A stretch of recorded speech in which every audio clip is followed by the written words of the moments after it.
One of the most common questions an athlete will ask you after their ACL tear is, when can I jog again after surgery?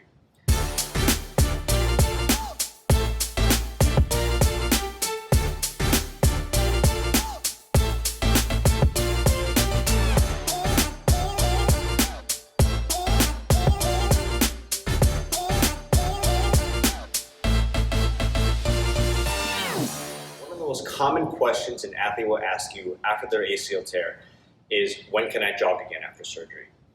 It's one of those things that as a new grad, you kind of just, you look at the protocol and it says around 12 weeks you can start jogging. But through my experiences of working with so many ACLs, it's one of those things that I've learned that an athlete needs to earn the right to jog. And that's with every phase of recovery, all the way back to return to sports, they have to earn the right to do that.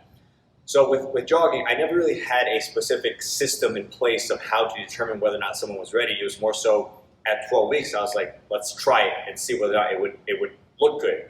And if it looked good, then you keep going. If it doesn't, then we had to kind of work through it and figure out why it doesn't look good. But as through the years, I've kind of dove into obviously much more research and figure out like what needs to be put into place before an athlete is ready to jog. I'm going to go over some of the main kind of screens and tests that I'll do before an athlete, before I clear an athlete to jog. And even then, when I clear an athlete to jog, it's always very structured. I'll put them on some sort of interval where maybe you're jogging for 10 to 15 seconds and then walking for 10 to 15 seconds. That way you have some sort of system in place to figure out like, we'll do it for, if you do it 15 seconds on, 15 seconds off. If you do that for 12 rounds, that's only a total of 3 minutes of jogging, but you're not consistently putting all that pounding on your knee. And that way it's like, if you do it for those 12 rounds, the next day they feel really good. That shows you that the knee is ready for that amount of capacity. If you do it for those 12 rounds and the knee kind of flares up on you, then you have some sort of way of backing up off of it, as opposed to, hey, just go out there and jog for 10 to 15 minutes, not really knowing how far they went, how fast they went or anything like that. I found that having some sort of structure is really good for just overall recovery. And also in my experience, there are a lot of athletes who come in here who have been cleared to jog way too early, and the knee starts to flare up on them because it's just not ready for that kind of load or that kind of capacity. And then you're having to backtrack a little bit, and then the athlete's like, why am I taking backward steps because I was cleared to jog by my other therapist? So a lot of challenges really come into play, and I found that if you can do these things well as far as like the screening goes, and then they start jogging right after that because they passed all these tests, the recovery process goes so much smoother, and they don't really have any hiccups with jogging because, again, they've proven that they're ready to do so. So a couple of the main points, first of all, is strength. You have to be strong enough to do so. And just to backtrack a little bit, you want to make sure, obviously, this is assuming that range of motion is set, they don't have a lot of swelling in their knee. Those are probably the two major things that come into play before you can even get into this time frame.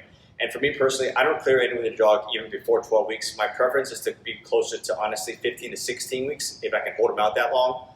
I just found that, in the big picture, it doesn't change too much. And if anything, it actually benefits them because they can spend more time doing strength training, which is always a good thing in that phase of recovery. So yeah, now, again, assuming baseline is set, you're looking into making sure they're strong enough to do so. So these are two of my more important strength tests that I'll gauge to see whether or not they're strong enough, and they're both unilateral tests. First one, simple box. You can use a chair. Height-wise, you're looking for about 9 degrees of knee flexion. Okay? So I just want to see them be able to do 10 single-leg pistol box squats. All right? So you're just standing up. I posted videos about this before, showing good control on both sides. What I don't want to see is, I don't want to see them, particularly on the descent, going like this, and then falling right into it, because that shows me that they're not strong enough at that bottom range. All right, so about 10 of these right here, see how good they are and controlled. If they can tap, that's obviously even better. All right, so that's one of my strength tests. Secondly, going over here, doing a forward heel touch. All right, another really commonly used exercise. Particularly with this one, it kind of forces you to have a positive shin angle and really load up the quads and load up the knee. So in my experience, again, if you can't do 10 of these, then you're not ready to jog either.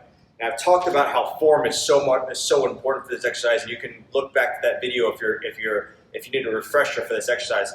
But just really quickly, you're looking at how comfortable they are loading that knee coming forward. Also, you're looking at their hip control.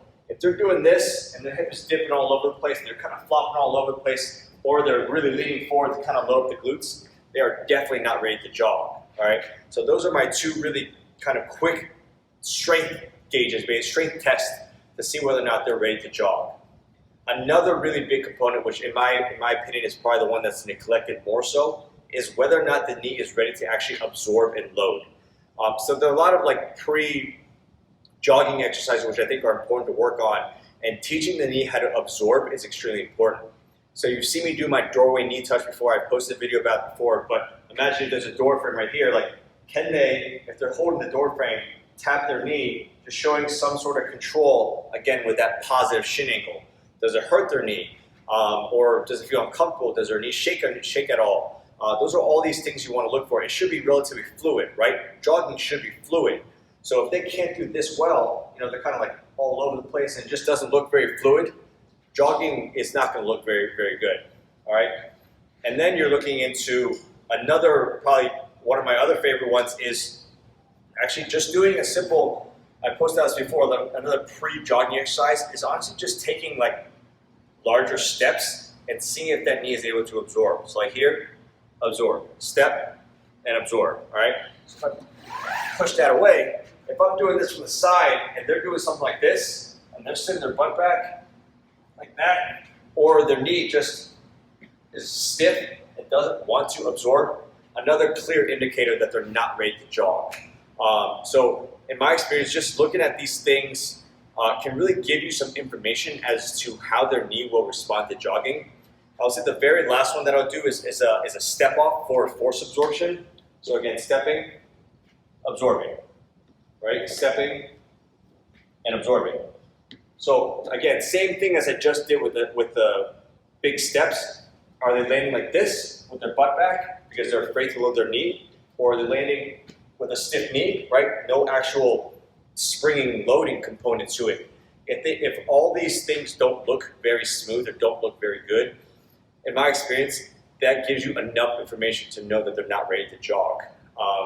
It's one of those things that if you want to, in a sense, prove it to your athlete and they're 15, 16 weeks out and you still feel like they're not ready for it, just have them try it for whatever, 10 or 15 yards, just to prove it to them. Hey, does that feel normal? And more often than not, if they can't do these kind of 5, 6 tests really well, they're not going to look very good at jogging. So again, just to reiterate, again, assuming range of motion has been set and there's no real swelling, you want to look for a single leg pistol. You want to look for a forward heel touch, 10 reps on each side, single leg. And then you also want to look for force absorption, okay? So you want to look for, we did the knee touch in the doorway, which is probably one of the most basic ones. And I talked about how I really like this stepping one again, just the fluidity of it, comparing the two sides. Lastly, a little more aggressive is doing a single leg step off. Again, you're looking at that knee to see if it's comfortable absorbing force.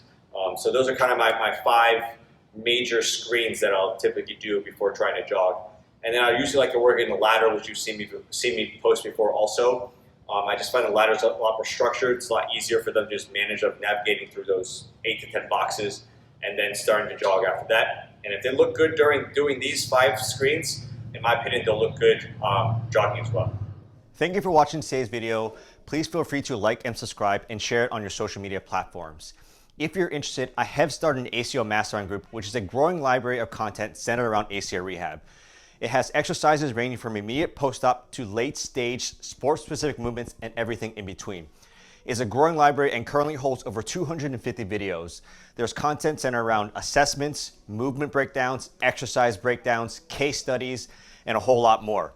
You also gain access to a private forum where you can engage with like-minded people, ask questions, share research articles, and share resources. If you're interested, please feel free to click the link below. Thank you for watching.